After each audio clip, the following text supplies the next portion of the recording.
యేసు ప్రభు ఉన్నప్పుడు ఆయన చెప్తున్నాడు, మీరు ఈ గ్రామమునకు వెళ్ళండి నాకంటే ముందుగా, ఇదిగో మీరు ఇద్దరిద్దరు వెళ్ళండి, మీరు ఇక్కడికి వెళ్ళి సువార్తను ప్రకటించండి, అక్కడున్న దయ్యములను వెలగొట్టండి, రోగులను స్వస్థపరచండి అని చెప్పినప్పుడు యేసు ప్రభు మాట మీద వారు వెళ్ళి ఉన్నారు.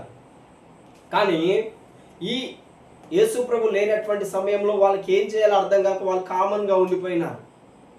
కానీ పెంతెకోస్తు పండగ దినమున యేసు ప్రభు ఏదైతే వాగ్దానం చేసింది, ఏదైతే వాగ్దానం చేయబడినట్టు పరిశుద్ధాత్మ వారి మీద కుమ్మరించబడినప్పుడు వారిప్పుడు అనాథలుగా లేరు.